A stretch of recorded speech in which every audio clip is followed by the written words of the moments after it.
再来看立法院司法委员会今仔邀请总统府的秘书长潘明安，和国安会秘书长吴钊燮等单位来报告强调渗透。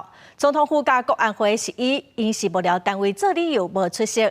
另外，前总统府的助理吴尚武伫检调所在的前一日，和总统府解职。立委吴国昌是质疑讲有人走漏消息，要求检方得爱调查。 因为最近真正出现中国间谍案，立法院司委会初五搁一届邀请相关单位进行强谍渗透专案报告。不过，总统府秘书长潘明安、国安会秘书长吴钊燮以幕僚单位为理由无来参加。调委吴宗宪批评讲，国安会组织法第8条有规定，受立法院监督，因无来参加的理由，伊无法度接受。 这次国会联络人有来找我，也有跟我坐下来聊。那他们的意思是，他们就拒绝过来。国家安全委员会。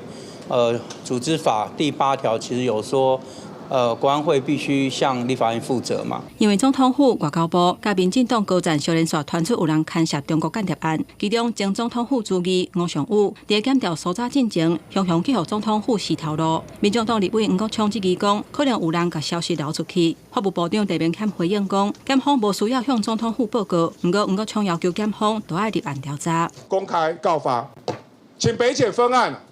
调查总统府怎么知道的？有没有泄密罪的问题？有吧？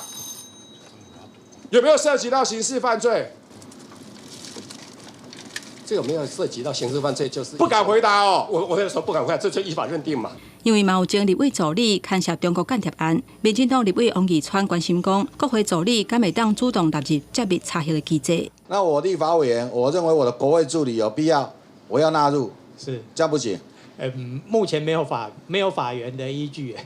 5院除了行政院以外，其他4院都要4院自己有自己的这个特查的一些相关的办法了。不过，昌嘛表态，外界认为讲强谍案的刑度伤轻。不过，司法院刑事厅厅长李大任回应讲，目前拢有伫法定的刑度内底量刑，敢爱提悬刑度，会尊重立法院修法的权责。广西新闻台北报道。